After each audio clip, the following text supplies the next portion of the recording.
गर्भसंस्कार नेमकं काय असतं? तर गर्भात ज्या वेळेला तुमचं बाळ आहे तर त्या बाळावरती संस्कार जे आहे ते करणार आहोत, त्याला आपण गर्भसंस्कार म्हणूया. मंदिरात गेलो म्हणजे गर्भसंस्कार झाले, हे खरंच असं असतं का? मी तर म्हणेल की तुम्ही जा मंदिरामध्ये, पण कधी जा की ज्या वेळेला तुम्हाला वेळ असेल, तुमचं माइंड फ्रेश असेल त्यावेळेला जा. जे सॉंग्स असतात ते किती इम्पॅक्ट करतात गर्भावस्थेत? क्लासिकल बेस जो आहे तो आवश्यक असतो, तर त्याच्यामुळे तुमच्या मेंदूवरती आघात होतात आणि तुमचं स्ट्रेस जे आहे तो त्याच्यानंतर कमी होतं. आणि मग आपण काय करतो, लगेच युट्यूब सर्च करतो, खूप सगळे व्हिडिओ येतात आणि आपण बघायला लागतो. असं काही पण बघणं मला तरी चुकीचं वाटतंय. तुमचं रिकमेंडेशन काय? तर मला जे योग्य आहे ते बेस्ट करणं हे जास्त महत्वाचं आहे, असं माझं तरी मत आहे. जेव्हा मी आज फ्रूट घ्यायला गेले तर मला असं वाटतं की माझ्या बेबीने सगळे फ्रूट खावे, मग मी सगळे घेऊन आले. तुमचं सजेशन काय? की तुम्ही फळं खा, पण रोजची 2 फळं सफिशियंट आहेत आणि ती पण सीझनल फ्रुट्स सकाळच्या वेळेला जरूर खा. आता समजा एखादीला बेड रेस्टच दिले, तिने काय करायचं? खूप साऱ्या ऍक्टिव्हिटीज असतात बेड रेस्ट असताना, पण ती करू शकते. या मग आता मला बेड रेस्टच आहे, मग माझं कसं होईल, हे स्टेटमेंट नको आहे कधीही.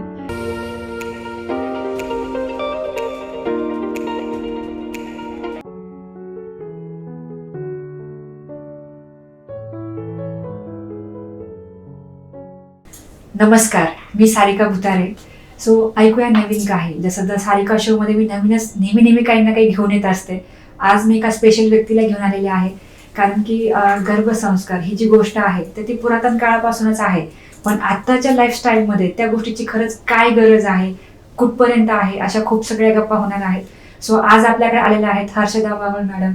मॅडम तुमचं खूप खूप वेलकम द सारिका शो मध्ये. सो मॅडम तुमचं एकदा मला क्वालिफिकेशन किंवा एक बॅकग्राऊंड कळेल का? नमस्कार. मी योगा फील्डमध्ये, म्हणजे जसं योगामध्ये माझं योगा मास्टर आहे, government of India Ayush ministry जे आहे त्याचं योगा सर्टिफिकेशन बोर्ड जे आहे त्याचं योगा मास्टर आणि योगा थेरपिस्ट आहे. मेडिकल योगाची मी डिप्लोमा होल्डर आहे.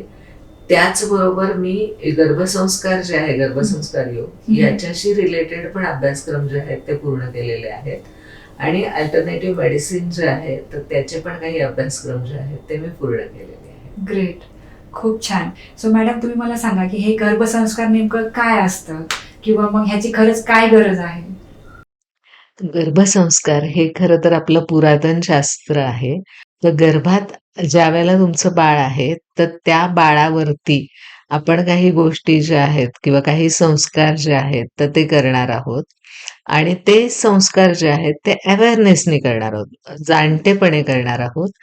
त्याला आपण गर्भसंस्कार म्हणूया. मग म्हणजे आजकालच्या काळामध्ये मुली ज्या आहेत त्या मुलींकडे म्हणजे भरपूर सारी व्यवधानं आहेत आणि त्या गोष्टी करत असताना म्हणजे त्या जॉबही करतात, स्वतःचं करिअरही सांभाळतात, घरही सांभाळतात आणि एवढं सगळं करत असताना मी आता आज माझ्या बाळाला पुढे कसं हे करू, म्हणजे काय म्हणतात त्याला की मी माझ्या बाळांमध्ये मला हे गुण हवे आहे किंवा ह्या कला हव्या आहेत, तर त्याच्यासाठी काय, एवढा अवेअरनेस मुलींकडे काही वेळेला असतो आणि त्याच्यासाठी मी म्हणेल की आजकालच्या काळामध्ये गर्भसंस्कार हे खूप गरजेचं आहे. दुसरं महत्वाचं कारण म्हणजे आपल्या भारताचा जर आपण विचार केला, आपल्या भारताची पुढची पिढी, माझा जर भारत उद्या समृद्ध हवा आहे तर माझी पुढची पिढी पण तशीच हवी आहे आणि त्याच्यासाठी गर्भसंस्काराची नितांत आवश्यकता आहे. अगदी करेक्ट. सो जसं मॅडम मी तुम्हाला विचारायला, आज माझ्याकडे खूप क्वेश्चन्स आहेत. सो मला विचारायला आवडेल तुम्हाला की जसं तुम्ही मागच्या 5 वर्षांपासून ह्या फील्डमध्ये वर्क करताय, तुम्ही खूप सगळ्या महिलांना ट्रेनिंग देताय किंवा खूप गोष्टी करताय. सो ह्यामधून तुम्ही काय एक्सपिरियन्स केलं, किंवा बऱ्यापैकी जे असतं ना आपण जे म्हणतो की बऱ्याच गोष्टी कराव्या लागतात, जसं म्युझिक आहे किंवा खूप साऱ्या गोष्टी आहेत. सो गर्भसंस्कारामध्ये मेन रोल काय आहे, म्हणजे मातेचा मेन रोल आहे का अजून काही गोष्टी आहेत, नेमकं काय कसं असलं पाहिजे? हे बघा, गर्भसंस्कारामध्ये मला असं म्हणायचं की गर्भसंस्कार ज्या वेळेला आपण म्हणतो तर त्यावेळेला म्हणजे तिचा आहार, विहार, दिनचर्या, ऋतुचर्या ह्या गोष्टी ज्या आहेत याचा जर तिने स्वतः म्हणजे अवेअरनेस तिने ठेवला आणि त्याप्रमाणे तिने सगळ्या ऍक्टिव्हिटीज केल्या तर जे काही होणार आहे हे नॅचरलीच खूप छान होणार आहे. आपण जसं म्हणतो की शुद्ध बीजापोटी फळं रसाळ गोमाटी. आता तिच्या पोटामध्ये बीज आहे आणि ते उद्या वाढणार आहे. त्यालाही चांगली फळं, फुलं अपेक्षित आहेत, हो की नाही? आणि मग त्यावेळेला त्याच्यामध्ये जर काही रुजवायचं असेल, तर हे मी गर्भारपणामध्येच रुजवलं पाहिजे. मग ते गर्भारपणामध्ये रुजवण्यासाठी मी मी काय खाल्लं पाहिजे? मी कधी उठली पाहिजे? मी काय केलं पाहिजे? हे प्रत्येक गोष्ट करताना थोडी जी सजगता आहे ती आवश्यक आहे, असं मला वाटतं. मॅडम, गर्भसंस्काराबद्दल खूप मिसकन्सेप्शन आहे. म्हणजे मी जेवढे ऐकले, सो म्हणजे असं मंदिरात गेलो म्हणजे गर्भसंस्कार झाले, हे खरंच असं असतं का? हे बघा, गर्भसंस्कार म्हणजे आता जसं तुम्ही आता स्पेसिफिक मंदिराचं आहे, तर मी मंदिराच्या बाबतीत असं म्हणेल, की मंदिरामध्ये तुम्ही जाता, त्यावेळेला तिथे खूप सारी ऊर्जा असते, म्हणजे सकारात्मक ऊर्जा, पॉझिटिव्ह एनर्जी असते, जी त्या गर्भवतीला आवश्यकच असते. पण आज मी जसं म्हणते, की ती जॉब करते किंवा ती स्वतःचं तिचं बिझनेस आहे किंवा ती करिअरच्या एका विशिष्ट टप्प्यावरती आहे आणि त्यावेळेला मी जर तिला म्हटलं, की "नाही, तू रोज मंदिरात जायलाच पाहिजे." तर ते काय होईल, ती एक फॉर्मॅलिटी होईल आणि त्याचा तो पॉझिटिव्ह इम्पॅक्ट तिच्यावरती पडेल का? बाळावरती पडेल का? हां, तू अगदी आणि मी तर म्हणेल, की तुम्ही जा मंदिरामध्ये, पण कधी जा, की ज्यावेळेला तुम्हाला वेळ असेल, तुमचं माइंड फ्रेश असेल, त्यावेळेला जा. तिथली जी ऊर्जा आहे, एनर्जी आहे, तिची अनुभूती घ्या, की आपल्याबरोबर कोणीतरी आहे, आपल्याबरोबर देव आहे. हे खूप छान अनुभव आहे. पण आता खूप म्हणजे तिचे खूप टार्गेट्स आहेत तिथे आणि त्यावेळेला त्या दिवशी काहीतरी आहे. फॉर एक्झाम्पल आता मार्च एंड आहे. मार्च एंडचे तिचे टार्गेट आहेत आणि शिव काय म्हणतात तिला, की आपण असं म्हणतो, की आता तिला महादेवाच्या मंदिरात जायला पाहिजे, शिवरात्री आहे. तर असं नाही ना, तिथे पण गर्दी आहे त्या दिवशी. मग ती एनर्जी तिला आवश्यक आहे, पण ती तिला झेपणार आहे का? तर ह्याचाही विचार केला पाहिजे. आता बाळाला तिला सगळ्या गोष्टी इंट्रोड्यूस करवायच्या. तर मी असं सांगते, की तुम्ही एखाद दिवशी स्विमिंग पूलवरती जा. तुम्ही एखाद्या दिवशी बॅडमिंटनच्या हॉलवरती जा. एखाद्या दिवशी तुम्ही अथलेटिक्स ग्राउंडवरती जा. तुम्ही मंदिरात जा बरोबर आहे. पण बाकी पण ह्या गोष्टींवरची जी ऊर्जा आहे, जी एनर्जी आहे, ती त्या बाळापर्यंत पोहोचू दे. तुम्ही स्विमिंग पूलवर बसलात, तिथला जो क्लोरीनचा एक हे आहे, वास आहे किंवा जो आवाज आहे, पाण्याचा नाद आहे, तो गर्भारपणातच ते बाळ अनुभवतं ना. आज मला जर वाटत असेल, की माझं बाळ मिल्खा सिंग सारखं व्हावं, तर मी सकाळी मॉर्निंग वॉकला जायला मी जर ग्राउंडवरती गेले, तिथली जर ऊर्जा घेतली, तर निश्चितच ते बीज जे आहे ते पेरलं जाणार आहे. अच्छा, म्हणजे मॅडम तुम्हाला असं म्हणायचंय का, की जर मला अ, माझ्या बेबीला किंवा माझ्या बाळाला पुढे जाऊन जर त्या स्पर्धेत उतरवायचं असेल, तर मी आधीच म्हणजे ॲज अ आई मी आधीच त्या गोष्टी केल्या पाहिजेत.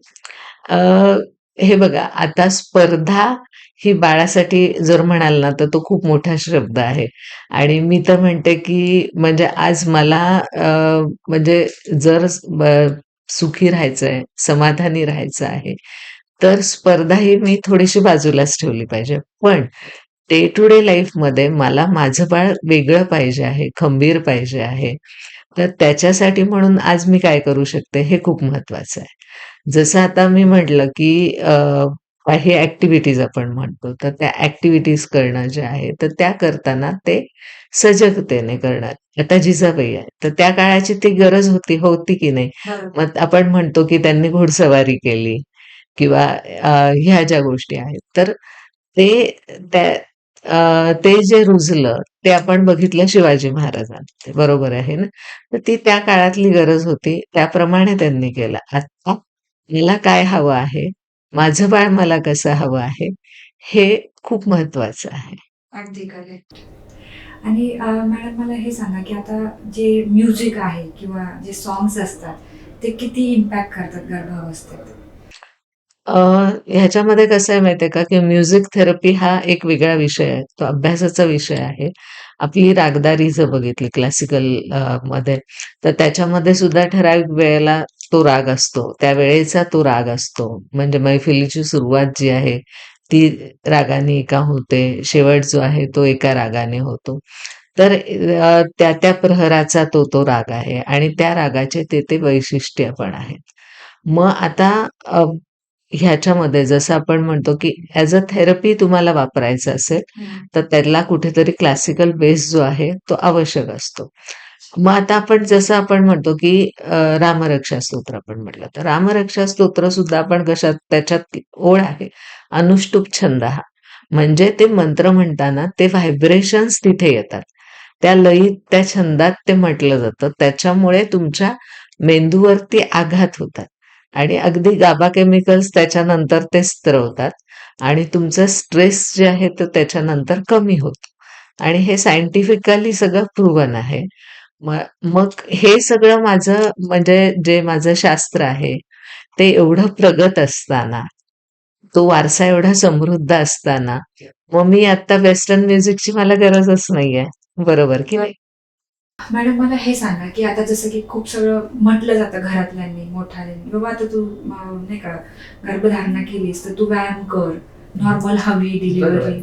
आणि मग आपण काय करतो, लगेच युट्यूब सर्च करतो, खूप सगळे व्हिडिओ येतात आणि आपण बघायला लागतो. सो तुम्ही काय रिकमेंड कराल, की कारण की असं काही पण बघणं मला तरी चुकीचं वाटतंय. तुमचं रिकमेंडेशन काय? आता हे बघा, की YouTubeवरती म्हणजे Google गुरु ज्याला म्हणतो आपण, तिथे सगळ्याच गोष्टी अवेलेबल आहेत. पण प्रत्येक वेळेला म्हणजे आपल्याकडे जे म्हटलं जातं, की अ, तुम्ही कुठे आहात आणि म्हणजे तुम्ही कुठल्या प्रदेशात आहात ते महत्वाचं आहे. त्याच्यानंतर तुमची स्वतःची लाईफस्टाईल काय आहे ती महत्वाची आहे.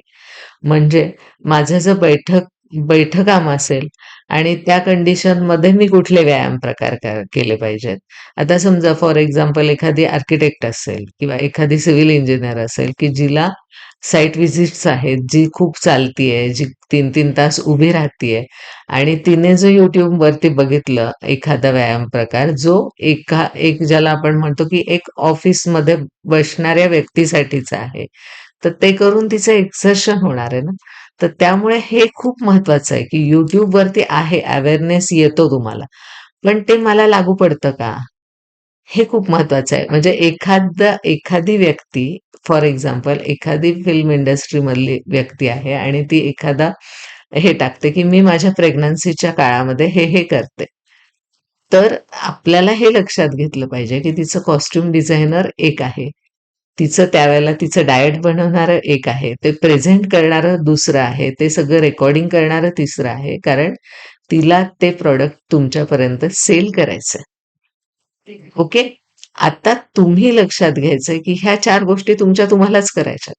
घरातलं तुमचा स्वयंपाक करायचा आहे, तुम्हाला ऑफिसला जायचं आहे, तुम्हाला तुमचे कपडे इस्त्रीला द्यायचे आहेत किंवा धुवायला टाकायचे आहेत. ह्या सगळ्या गोष्टी करत असताना ती कशी आयडियल आहे किंवा ती कसं करते हे म्हणून मग मी दुःखी होणं योग्य नाहीये ना त्या काळामध्ये. तर मला जे योग्य आहे ते बेस्ट करणं हे जास्त महत्वाचं आहे असं माझं तरी मत आहे. करेक्ट. म्हणजे थोडक्यात मॅडमचं काय म्हणणं आहे, की आपल्याला कोणासोबत कंपेअर नाही केलं पाहिजे.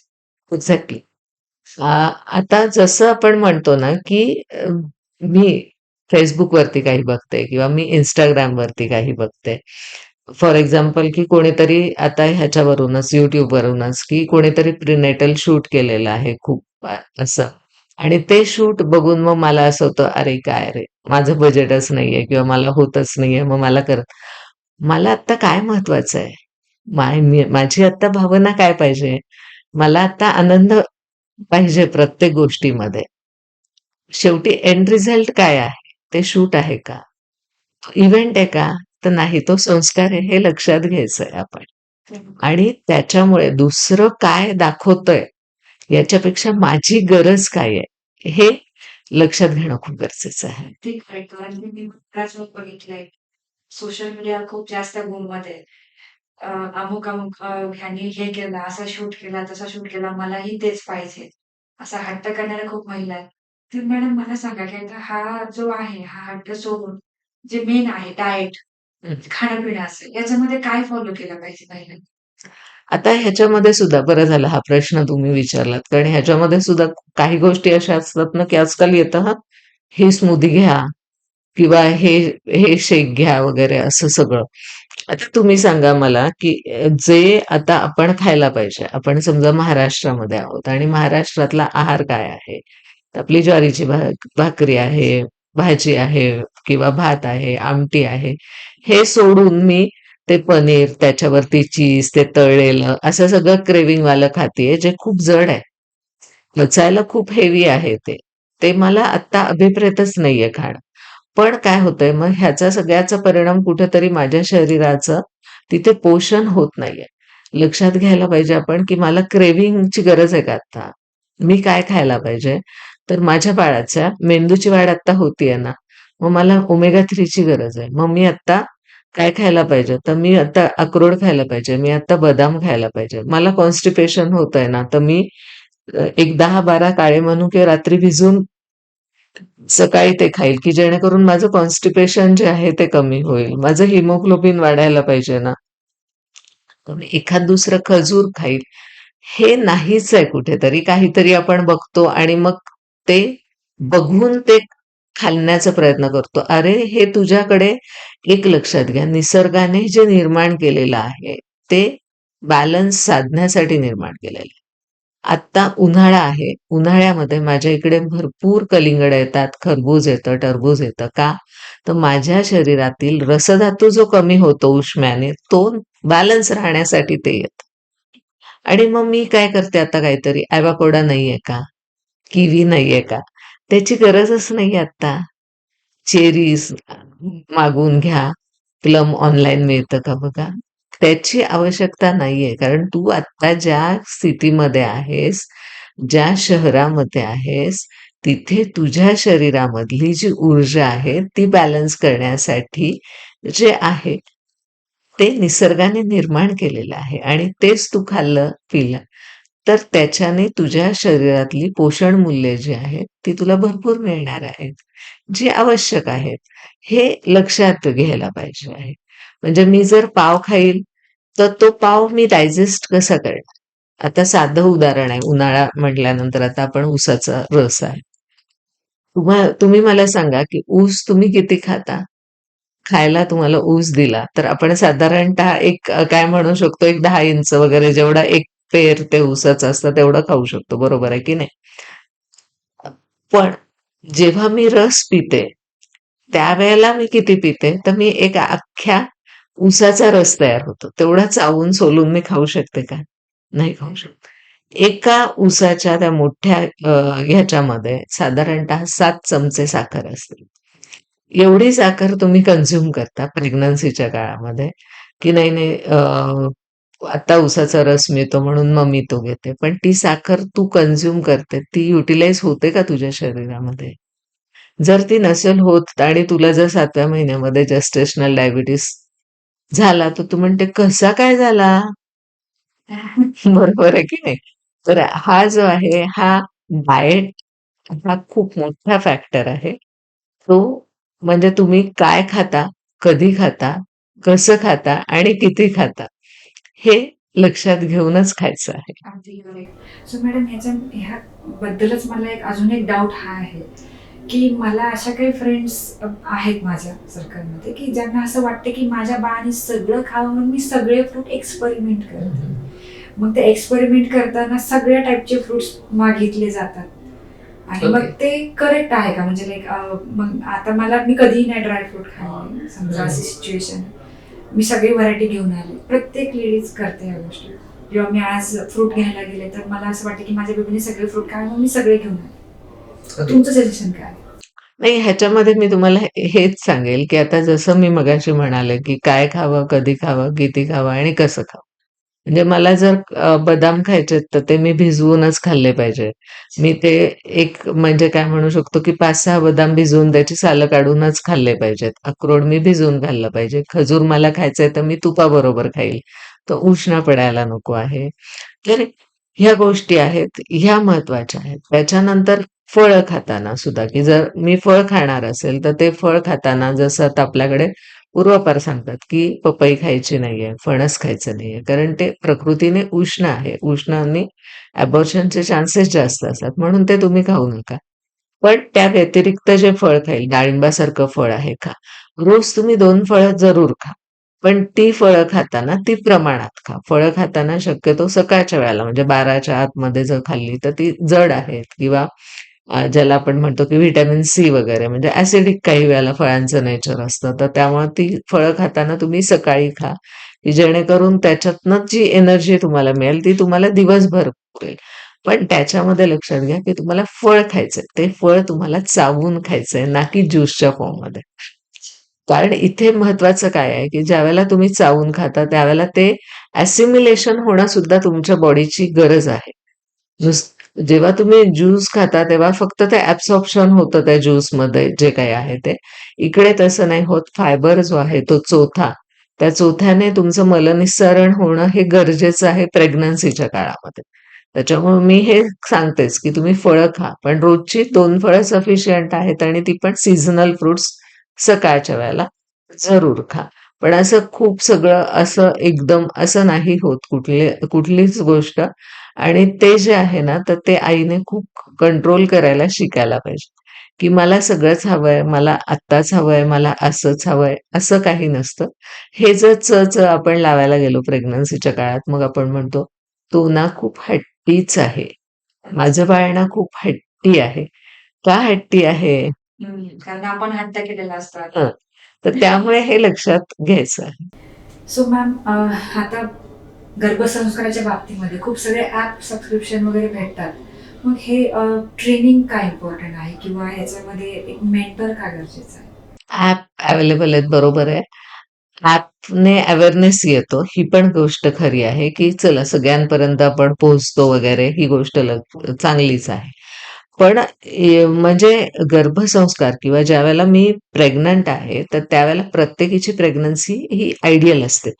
जे डोहाळे तुम्हाला असतील ते मला असणार नाहीत. एखाद्या आसनामध्ये तुम्ही खूप कम्फर्टेबल असाल, मी असणार नाही. माझ्या घरातली सिच्युएशन वेगळी आहे, तुमच्या घरातली सिच्युएशन वेगळी आहे. माझ्या घरातल्या फूड हॅबिट्स जरी आपण महाराष्ट्रात म्हटलं, तरी कोल्हापूरचं फूड वेगळं आहे आणि मराठवाड्यातलं फूड वेगळं आहे. विदर्भातली फूड स्टाईल वेगळी आहे. मग तिथे ह्या गोष्टी ज्या आहेत, ह्या ॲपमध्ये नसतात हो. आपण म्हणजे आपलं मशिनराइज लाईफ नाहीये ना. ॲप जनरलाइज आहे ते सगळं. आणि दुसरी गोष्ट म्हणजे की इथे जो ह्युमन टच आहे, जे मी म्हणतीये आता, की ॲपमध्ये असतं, की हां, मंडे आप ये खाओ. ओके. आणि त्याची रेसिपी दिलेली आहे, तुम्ही बघता. आणि बऱ्यापैकी आपण बघतोच आहे की शहरामध्ये आजकाल सिंगल पॅरेंट खूप ठिकाणी आहेत. म्हणजे आई वडील गावाकडे असतात. त्या सिच्युएशनमध्ये ही गोष्ट अगदी फार छान आहे. मला ही गोष्ट खूप छान वाटली. चालेल. हां, गर्भाशी संवाद साधण्याचा खरा फायदा काय होतो हे घ्यायचं. सो मॅडम, गर्भाशी जो आपण संवाद साधतो, तर त्याचा खरंच फायदा काय? अं, खूप छान प्रश्न आहे हा. ऍक्च्युली कसं होतं ना, की म्हणजे आपलं जे बाळ आहे, ह्या बाळाचे डेव्हलपमेंट जी आहे ती वूममध्ये झालेली आहे. म्हणजे त्याला आता ऐकता येतंय आणि त्याला तुम्ही संवाद साधताय, म्हणजे त्याला तुम्ही सांगताय. मग आई आहे, बाबा आहेत किंवा घरात म्हणजे तुमच्या सासूबाई आहेत किंवा आई आहे, तर तुम्ही जर पोटावरती हात ठेवून बाळाशी बोललात, तर त्याला ह्या गोष्टी कळतात, समजतात. आणि त्याच्यानंतर जेव्हा म्हणजे बाळ म्हणजे तुमच्या हातात जेव्हा बाळ येतं, तर त्याप्रमाणे बाळ रिस्पॉन्ड पण करतं. म्हणजे अगदी ह्याचा एक उदाहरण मी असं सांगेल गर्भसंवादाचं, की आता क्लासमध्ये मी समजा ओंकार घेतेय आणि मी ओंकार घेतल्यानंतर ना, ती आई ओंकार म्हणते. हे सगळं ऑनलाईन होतं. ह्या गोष्टीवरती तुमचा कदाचित विश्वास पण बसणार नाही. Zoom प्लॅटफॉर्मवरती हे होतं. त्याच्यानंतर तिची डिलिव्हरी होते. बाळ त्यांच्याकडे आल्यानंतर बाळाच्या बाबांचा फोन येतो, की "आत्ता बाळ आलंय, पण त्याला ना तुमचा ओंकार ऐकायची सवय आहे, तर तुम्ही ओम म्हणता का?" आणि ज्यावेळेला हे मी ओम म्हणते, आमचा व्हिडिओ कॉल असतो त्यावेळेला आणि मी ओम म्हणते, त्यावेळेला ते बाळ छान हसतं, डोळे उघडतं. तर हा जो आहे हा संवादच आहे. तुम्ही जेवताना, कारण बऱ्याच जणींचं असं म्हणणं असतं, की मला नॉशिया आहे किंवा मला उलट्या होतात, मला त्रास होतो वगैरे. तर त्यावेळेला मी हे सांगते, की तू आता बाळाला सांगायला सुरुवात कर, की आज आपण हे खाणार आहोत. हे तुझ्यासाठी कसं इम्पोर्टंट आहे, तुझ्यासाठी कसं आवश्यक आहे किंवा हे आजीने कसं बनवलंय किंवा काय, अशा प्रकारे तू सांग. आणि हे त्या पद्धतीने म्हणजे त्या खातात. त्याच्यानंतर ही त्यांची जी म्हणजे खाण्याच्या बाबतीत ल्या सवयी आहेत ना, की प्रत्येक गोष्ट जी आहे ती बाळाला सांगून खाण्यामुळे काय होतं, की नंतर ना असं होतं, की ज्यावेळेला ती बाळं शाळेत जायला लागतात, तर अगदी हा अनुभव आहे, की ती बाळं सगळ्या प्रकारच्या भाज्या खातात किंवा काय. मग कारण हे आपण गर्भसंवादाच्या माध्यमातून त्यांच्यापर्यंत आपण गेलेलो आहोत. ते खाताना त्याचे टेस्ट बड्स जेव्हा डेव्हलप झाले, त्याच वेळेला आपण त्यांना ते दिलेलं आहे आणि ते त्या अवेअरनेसने त्या आईने केलेलं आहे.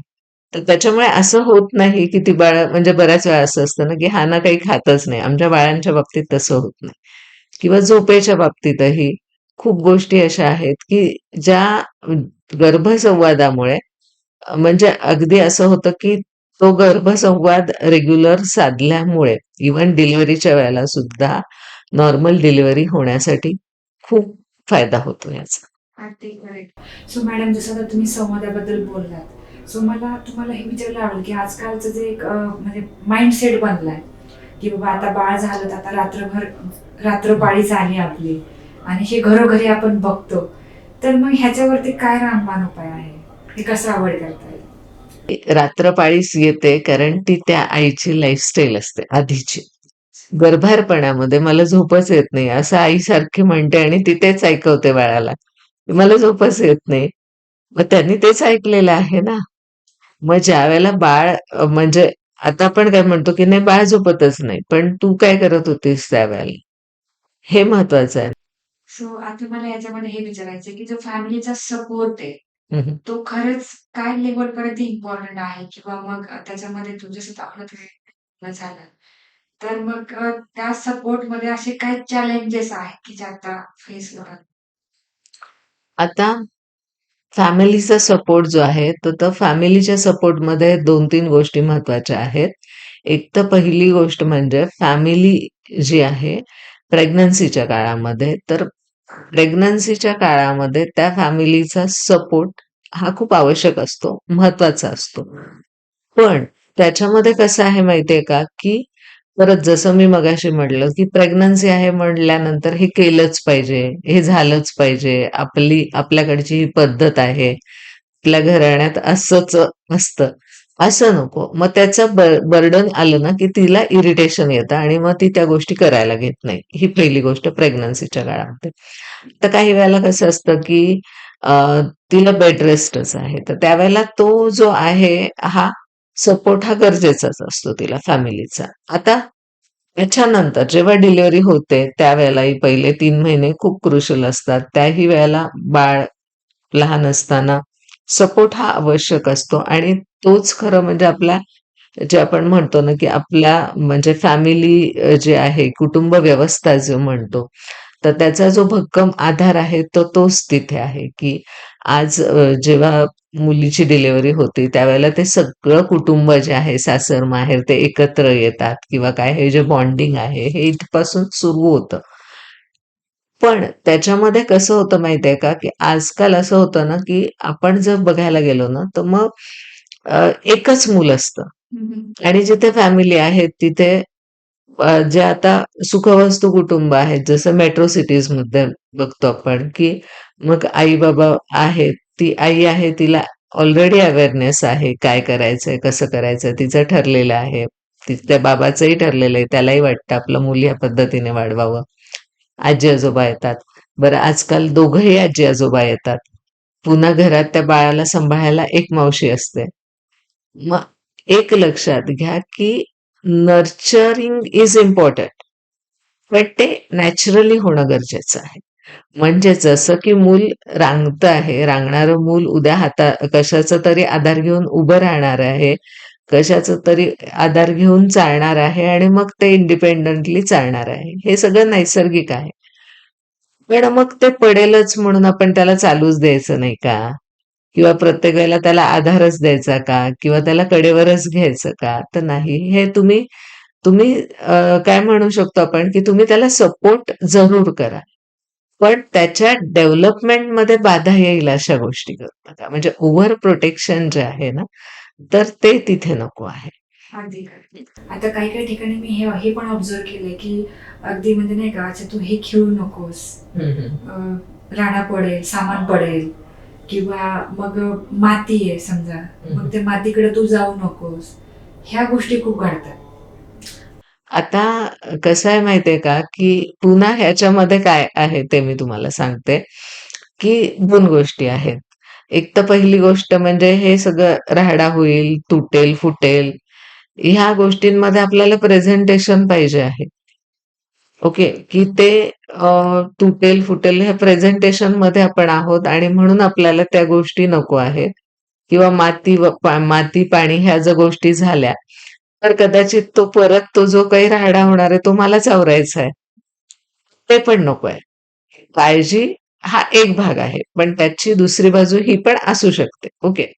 काळजी असू शकते ना, त्याच्याबद्दल काहीच प्रश्न नाही. पण हे लक्षात घ्या, की ज्यावेळेला ते बाळ त्या मातीमध्ये खेळतं, त्या पाण्यामध्ये खेळतं, त्याच्या शरीरातली उष्णता जी आहे ती नॅचरली कमी होतीये तिथे.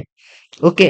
त्याच्यानंतर त्याचे जे बोटाच्या टोकाशी म्हणजे हाताच्या वरती किंवा पायावरती जे ॲक्युप्रेशरचे पॉइंट्स आहेत, तर ते डेव्हलप होतात आहेत. त्याच्या जे स्लो मोटर ॲक्टिव्हिटीज आहेत, त्या तिथे डेव्हलप होतात आहे, जे त्याच्या व्यक्तिमत्त्वाच्या वाढीसाठी खूप गरजेच्या आहेत. ओके. ज्यावेळेला तुम्ही 10 वेळेला त्या बाळाला सांगणार आहे, की "तू हे करू नकोस."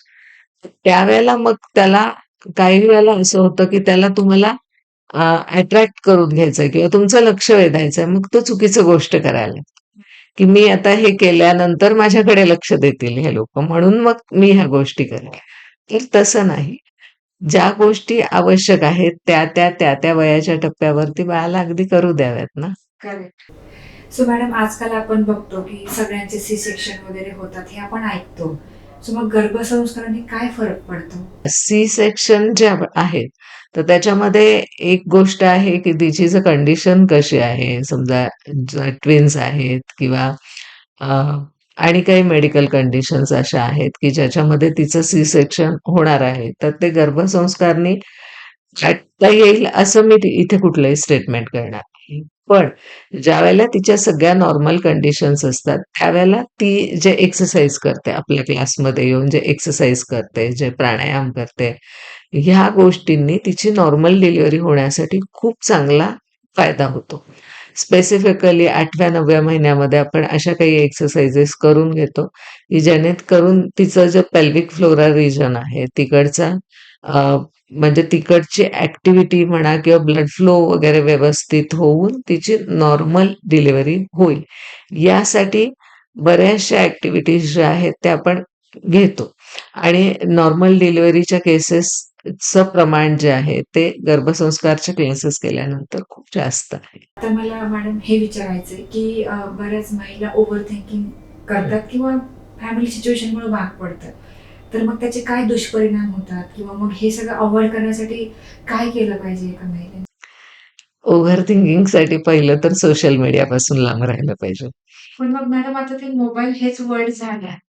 नाही ते बरोबर आहे. पण जसं मी म्हणते, की आता आम्ही आम्ही ठरवतो ना, की 1 तास मी जसं आपण सगळे उपवास करतो तसं, की हा 1 तास मी मोबाईलला हे करणारच नाही, हातच नाही लावणार असं. त्या पद्धतीने जर आपण केलं तर कारण काय होतं माहितीये का, की ओव्हर थिंकिंग कधी होतं, तुम्ही जेव्हा तुम्ही हा क्लास करता ना, त्यावेळेला आपण हळू त्यांना प्रेझेन्समध्ये राहणं शिकवतो, की ह्या क्षणी राहणं. ज्यावेळेला ती ओव्हर थिंकिंग करते, त्यावेळेला भूतकाळात घडलेल्या काही गोष्टी असतात आणि भविष्याची काही चिंता पण असते, की ज्याच्यामुळे ती कायम एक तर भूतकाळात असते, भविष्यकाळात असते आणि ते जर तिला अव्हॉइड करायचं असेल, तर त्याच्यासाठी म्हणजे तिला प्रेझेन्समध्ये राहणं. मग साधं वॉकिंग करायचंय, तर बाई तू वॉकिंग करताना मग काय होतं, मग उद्याचं प्रोजेक्ट काय आहे, मग भाजी पण आणली पाहिजे, मग ह्यांचा उपवास आहे, मग ते पण बघितलं पाहिजे. ह्या सगळ्या गोष्टी म्हणजे ती वॉकिंग करतच नाही, ती थिंकिंगच करत असते. मग ते वॉकिंग करताना आम्ही तिला एक पॅटर्न देतो, की ह्या पॅटर्नने तू वॉकिंग कर आणि बघ बरं काय होतं. मग ती प्रेझेन्समध्ये राहते आणि त्याच्यामुळे तिला लक्षात येतं, की हे किती फ्रुटफुल आहे आणि ती ओव्हर थिंकिंगकडे जात नाही किंवा आपला जो प्राणायाम आहे, तो आहे किंवा जसं मी म्हटलं, की मारुती स्तोत्राचं वाचन आहे, हनुमान चालीसाचं वाचन आहे. तर ह्या गोष्टींनी ओव्हर थिंकिंग जे आहे हे कमी होतं. दुसरी गोष्ट म्हणजे आणखी एक असतं की तिच्या मनामध्ये हे असतं, कुठेतरी फोबिया असतो किंवा कुठेतरी भीती पण असते, की आता डिलिव्हरी झाली की कसं होणार? मग कोण येईल? मग मला सगळं मॅनेज होईल का? किंवा काय? असं सगळ्या गोष्टी असतात. आणि ज्यावेळेला ती आपल्या क्लासमध्ये असते, तर त्यावेळेला कसं असतं, की सगळ्याच या फेजमध्ये आहेत. हा फरक असतो. तर आपल्यासारख्या बाकीच्या पण आहेत. अरे, म्हणजे आपल्यापेक्षा हिची कंडिशन तर आणखी वेगळी आहे, नाजूक आहे. मग ही तर किती खुश आहे. हे जे दुसरं चित्र आहे ना, हे तिला दिसतं. आणि मग तिचं ओव्हर थिंकिंग जे आहे ते कमी होतं. कारण ओव्हर थिंकिंग हे प्रत्येक वेळेला प्रत्येक इंडिव्हिज्युअलच्या हातातच असतं. म्हणजे ते असं बटन नाहीये ना, चला पॉवर ऑन केलं, पॉवर ऑफ केलं, असं तर नाही करता पण मग त्यासाठी आपल्या जर असं लक्षात आलं, की नाही ह्या ओव्हर थिंकिंगने तिला थोडंसं डिप्रेशन येतंय किंवा अँक्झायटी येते, तर त्या केसमध्ये आपण तिच्या फॅमिलीमध्ये म्हणजे तिच्या सासूबाईंची मदत घेतो किंवा तिच्या नवऱ्याला सांगतो, की "अरे, ह्या ॲक्टिव्हिटीज तू कर." की जेणेकरून तिला थोडंसं ती ह्याच्यातून बाहेर येईल, की तिला असं वाटेल, की नाही आपला नवरा आहे बरोबर. सो मॅडम, मला तुम्हाला आता हे विचारायचं आहे, की आता जसे की तुम्ही मागच्या 5 वर्षांपासून ह्या फील्डमध्ये वर्क करताय, खूप चांगले रिझल्ट्स पण आहेत. सो आता जर आपल्याला अवेअरनेस करायचा आहे ह्या गोष्टीचा, सो मदर्स डे सुद्धा आता जवळच येत आहे. सो जसं की तुम्ही मला थोड्या वेळापूर्वी सांगितलं, की जो अवेअरनेस आहे, तर तो अवेअरनेस फॅमिलीकडून जास्त येतोय, बरोबर? सो मग आता ह्यामध्ये जसं की एक महिला म्हणून जसं की मला जाणवलं, जसं मी तुम्हाला एक एक्झाम्पल सांगितलं, की मी कोणाचं तरी मूल बघितलं की जे खूप डिसिप्लिन्ड आहे आणि मग मला ते फील झालं की अरे ही गोष्ट काय. सो तुम्ही ह्या सगळ्या गोष्टींना साध्या भाषेत कसं वर्णन कराल, की जेणेकरून आपल्या हे जे काही महिला आहेत जे आपल्याला आता बघतात आहेत, की ह्या अवेअर होतील, जागरूक होतील. कारण ह्या गोष्टी फार दूर नाही, जसं की मॅडम ऑनलाईन सांगतात, सगळ्या गोष्टी करतात. आणि ह्याचा एक जनरेशन म्हणून म्हणजे आताची जी जनरेशन आहे, ह्या जनरेशनचा मेन प्रॉब्लेम हा आहे की आता अगदी न्यूक्लिअर फॅमिली आहेत, म्हणजे फक्त हजबंड वाईफ शहरात राहतात, मुलं सांभाळायला शक्यतो खूप डिफिकल्टीज आहे. आणि जर तुम्ही वर्क करताय कुठे पण, तर वर्क करताना जर तुम्हाला एक मॅच्युअर मूल हवंय, तर त्यासाठी तुम्ही खरंच कसं म्हणजे नाही का ह्या गोष्टी कशा पोहोचल्या पाहिजेत मॅडम थ्रू. तर मॅडम तुम्ही थोडंसं सांगाल का की नेमकं कसं ह्या गोष्टी महत्वाच्या आहेत, किंवा ह्याचे काही तुम्ही रिझल्ट्स थ्रू म्हणजे जसं की एक्झाम्पल्स तुम्ही सांगू शकता कसा फायदा झाला पुढे जाऊन. ओके. आता खरं तर खरं सांगायचं तर गर्भसंस्कार ही म्हणजे हा आपल्या संस्कृतीचाच एक भाग आहे. ओके. म्हणजे पूर्वापार ह्या गोष्टी ज्या आहेत, ह्या गोष्टी होत होत्या. पण मधल्या काळामध्ये जसं जसं मी तुम्हाला सांगते, की मुघलांच्या काळामध्ये झालं, त्याच्यानंतर इंग्रजांचा काळ आला. त्याच्यामध्ये ह्या गोष्टी ज्या आहेत, ह्या कुठेतरी मागं पडल्या. कारण त्यावेळेला स्वातंत्र्य ही गरज होती. त्यावेळेची गरजेनुसार त्या गोष्टी. आत्ता आता परत ह्या गोष्टी येतायत. आता तो अवेअरनेस जो आहे, आता तो येतोय. पण तो कुठल्या पद्धतीने? हे खूप महत्वाचं आहे. म्हणजे माझ्याकडे तो अवेअरनेस आहे. मी ते करतीये. मी ते जाणतेपणे करतीये. हे खूप महत्वाचं आहे, की मी एखादी गोष्ट करतीये. म्हणजे मी आता समजा, की मी म्हटलं, की मी गायत्री मंत्र म्हणते. गायत्री मंत्रामध्ये प्रचंड ऊर्जा आहे. पण मग गायत्री मंत्र मी किती वेळा म्हणायला पाहिजे? किंवा तो मी का म्हणायला पाहिजे? हे त्या मुलींना कळालं, तर त्या ते जरूर करतात. ठीक आहे. किंवा हे मी खाल्लं पाहिजे. तू 2 जीवांची आहेस ना, मग तू एवढं खा. 2 जीवांची आहेस म्हणून तू एवढं खा नाही, तर तू हे खा, पण ते 2 जीवांना ती रिक्वायरमेंट कशी फुलफिल करणार आहे, हे तुम्ही तिला सांगा, ती करेल. तर साधी गोष्ट आहे, की आता गर्भारपणामध्ये पुस्तकं वाचली पाहिजे. पण हे करताना ज्यावेळेला मी गर्भवती आहे आणि मी असं म्हणते, की मी शिवाजी महाराजांचं चरित्र वाचलं. ते वाचलं मी, म्हणजे मी काय केलं? तर मी ते इमॅजिन केलं त्यांचे गुण जे आहेत ते ज्यावेळेला मी वाचन करते, त्यावेळेला मी त्या फेजमध्ये असते. आणि त्या फेजमध्ये मी राहते. म्हणजे मला लक्षात येतं, की अरे हा पण गुण आहे त्यांच्यामध्ये, हा पण गुण आहे त्यांच्यामध्ये, हा किती छान आहे, हा आपल्या बाळामध्ये आला तर. मुलगी असली म्हणून काय झालं? पण तिच्यामध्ये हे पाहिजे बरं का, ही समयसूचकता पाहिजे बरं का. हे आपल्यामध्ये हे जे थिंकिंग आहे, हे चेंज व्हायला लागतं त्याच्यानंतर. आणि त्याच्यासाठी ह्या गोष्टी आहेत. म्हणजे हे कुठेही असं नाहीये, की हे मी अ, हे मी फॉर्मॅलिटी म्हणून करायला पाहिजे. आता ह्याच्यामध्ये लक्षात घ्या, की मी प्राणायाम करतेय. तर मी प्राणायाम का करतेय? प्राणायाम करताना एक्झॅक्टली काय होतं, माझ्या बॉडी लेव्हलवरती काय होतं, माझ्या सेल्युलर लेव्हलवरती काय होतं, माझ्या ब्रेनमध्ये काय होतं, माझ्या हॉर्मोन्स जे आहेत ते हार्मनी कशी होते, हे तिला माहिती असेल तर ती करेल ना. पण मग ते कुठला प्राणायाम करायला पाहिजे, ते सुद्धा माहिती असणं गरजेचं आहे. ओके, म्हणजे उगाच काहीतरी पाहिलंय आणि काहीतरी चुकीचं केलंय, असं नको आहे. तर ते पण खूप महत्वाचं आहे. त्याचप्रमाणे मगाशी आपण जसं म्हटलं, की आसनांचा अभ्यास आहे. काही वेळेला तिला स्ट्रेस असतो, मग काही आपण शुद्धिक्रिया घेतो करून, की तिचा स्ट्रेस जो आहे तो काढून टाकण्यासाठी. ते आहे. त्यानंतर अ, ओंकार ध्यानासारखं ध्यान आहे, की जेणेकरून म्हणजे मेडिटेशन ज्याला आपण म्हणतो, तर मेडिटेशनचे काही सेशन्स आपण ह्याच्यामध्ये घेतो.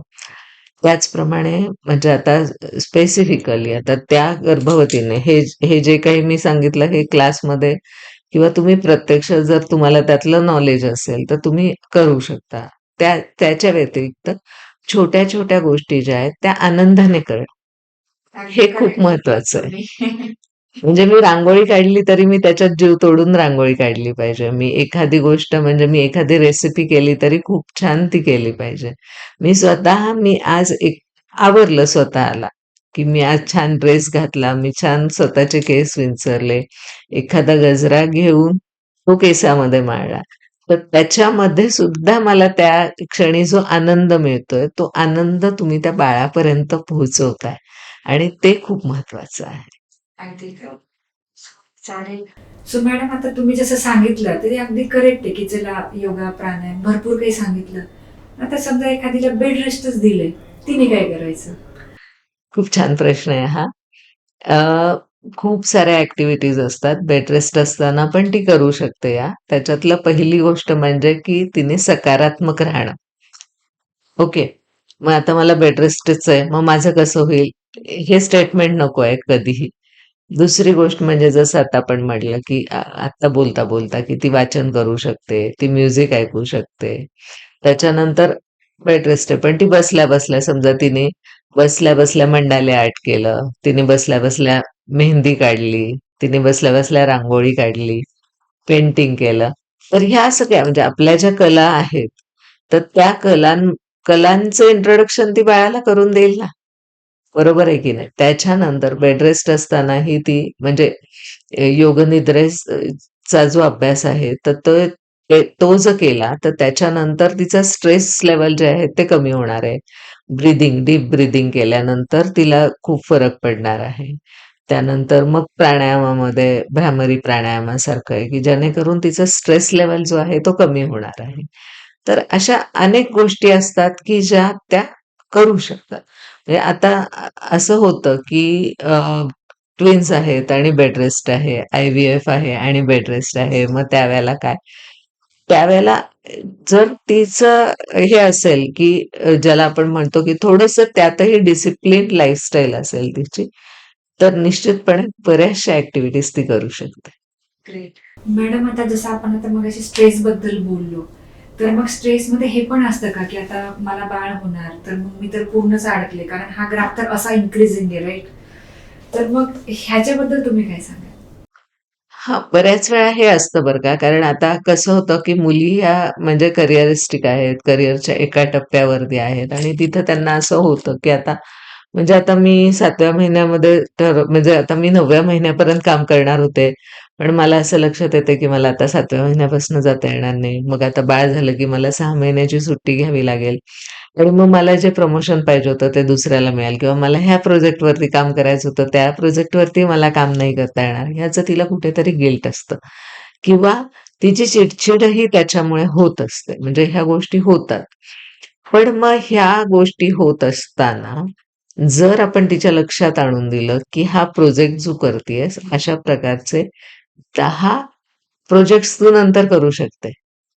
पण आत्ता जो तुझा लाईफ प्रोजेक्ट चालू आहे, तो तुझ्या लाईफ टाईममध्ये एकदाच आहे. So be present in that. हे खूप गरजेचं आहे तिला सांगणं. कारण कसं, की तिची द्विधा होत असते तिथे आणि कुठेतरी मला असं वाटतं, की ह्या केसमध्ये तिच्या म्हणजे तिच्या नवऱ्याचा सपोर्ट जो आहे तो खूप जास्त महत्वाचा आहे, की त्याने तिला हे सांगितलं पाहिजे वारंवार, की तुझं करिअर जे आहे ते कुठेही मध्ये आता थांबणार नाहीये. हे पूर्णविराम नाहीये, हा स्वल्पविराम आहे. आणि तो स्वल्पविराम जो आहे त्याच्या वेळेला मी तुझ्या सोबत आहे प्रत्येक वेळेला. तर हे जर तिला सांगितलं, तर त्याच्यामध्ये नक्कीच म्हणजे तिच्यामध्ये म्हणजे जो करिअरमुळे वाढणारा जो स्ट्रेस आहे, तो नक्कीच कमी होईल. खूप छान सांगितलं मॅडम. लाईफ पार्टनरचा सपोर्ट हा खूप पाहिजे आणि तो गरजेचा आहे का कारण की स्ट्रेसफुल सिच्युएशनमध्ये ह्या गोष्टी फार मॅटर करतात. येस. आणि आपण जे म्हणतो ना, म्हणजे आपल्याकडे खूप छान शब्द आहे बघा, अर्धांगिनी किंवा सहचारिणी. तर त्याच्यामध्येच त्याचा अर्थ आहे, की तुमचं सहजीवन, बरोबर आहे की नाही? तर ह्या ज्या गोष्टी आहेत ना, तर ह्या मी तर म्हणेल, की प्रेग्नन्सीच्या सुरुवातीच्या काळापासून तुम्ही ह्या म्हणजे तिचं जे जे काही ती करतीये, तर ती सकाळपासून संध्याकाळपर्यंत काय-काय ॲक्टिव्हिटी करते, ह्या गोष्टी जर त्याने अ, थोडंसं डोळसपणे बघितलं, की अरे हे होतंय ना, ह्याचा तिला स्ट्रेस येतोय. मग तो मी कसा कमी करू? मग मी कुठली ॲक्टिव्हिटी तिच्याबरोबर करू? की जेणेकरून असं होईल, की जो मी तिच्याबरोबर वेळ देईल, तो वेळ हा क्वालिटी टाईम आपला स्पेंड केला जाईल. तर हे खूप महत्वाचं आहे तिथे आणि नॅचरली ह्या गोष्टींमधनं म्हणजे स्ट्रेस जो आहे तिचा कमी होणार आहे. सो मॅडम जसं की आता आपण थोड्या वेळापूर्वी बोललो की एक प्री वेडिंग शूट जसं असतं तसंच इकडं पण शूट आता व्हायला लागले किंवा मग ही एक साईड झाली की जी आपल्याला सोशल मीडियातून दिसते. ह्याची दुसरी साईड काय जे तुम्ही खूप जवळून पाहिले? कसं असतं माहितीये का, की आता हे लक्षात घ्या, की जसं प्री वेडिंग शूट आहे, तर लग्न हा संस्कार आहे, तो इव्हेंट नाहीये. तसंच डोहाळे जेवण हा संस्कार आहे, पण प्री वेडिंग शूट हे इव्हेंट आहे. बरोबर. हे लक्षात घ्यायचं आहे. आपल्याला आप कुठे जायचंय हे आपण ठरवायचं आहे. आणि ह्याच्यामध्ये कसं होतं माहितीये का, की प्री वेडिंग शूटला मग हाच गाऊन पाहिजे, इथेच जायचं आहे, अशाच प्रकारे करायचंय. मग 2-3 ड्रेसेस पाहिजे आहेत. त्याच्यामध्ये बऱ्याच वेळा असं होतं, की तुमचं एक डेस्टिनेशन ठरलेलं असतं. तिथं तुम्ही शूटसाठी जाता. मग दिवसभर ते शूट करता आणि त्या शूटनंतर काही-काही वेळेला म्हणजे ती इतकी एक्झॉस्ट होते, की तिला नंतर दुसऱ्या-तिसऱ्या दिवशी ॲडमिट करायला लागतं. अरे बाप! कारण हा गाऊन घाला, तो एवढा जड-जड म्हणजे 15 किलोचा गाऊन तो घाला. त्याच्यानंतर ते शूट करा. त्याच्यानंतर दुसरी काहीतरी ड्रेपेरी घाला. मग दुसऱ्या ठिकाणी जा. मग वेगवेगळे फोटो काढा. तर माझं असं म्हणणं आहे, की गर्भारपण जे आहे, हे अनुभवायची गोष्ट आहे, ही दाखवायची गोष्ट नाहीये. अगदी करेक्ट बोलले. तर त्या दृष्टीने गरज परत-परत लक्षात घ्यायचंय, की गरज काय आहे, हे लक्षात घेऊन त्या पद्धतीने अ, होण्या गोष्टी ह्या गरजेच्या आहेत. आणि जसं आपल्याकडे डोहाळे जेवण होतं, की तिचे डोहाळे आहेत, ते बाळ जे तिचं जो गर्भ आहे, तो त्याच्या ज्या काही म्हणजे त्याच्याकडून ज्या रिक्वायरमेंट्स येतात, त्या डोहाळ्याच्या रूपाने पुरवतो. हे कशासाठी आपण करतो? कारण आता ती 7व्या महिन्यामध्ये आहे. ते अवघडलेपण आहे. कुठेतरी तिचं माइंड फ्रेश झालं पाहिजे. म्हणून तिला त्या नवीन साडी घेतली जाते, तिची ओटी भरण केलं जातं. ह्या सगळ्या गोष्टींचा ऑलरेडी आपल्या संस्कृतीमध्ये अभ्यास करून तो एक संस्कार तिथे आपण आहे तो. पण आता काय होतंय माहितीये का, की आता आपण त्याच्याही पलीकडे कुठेतरी जातो आणि मग तिचं शूट झालं, माझं झालंच नाही किंवा तिच्यापेक्षा मला वेगळंच करायचंय, मला भारीच करायचंय.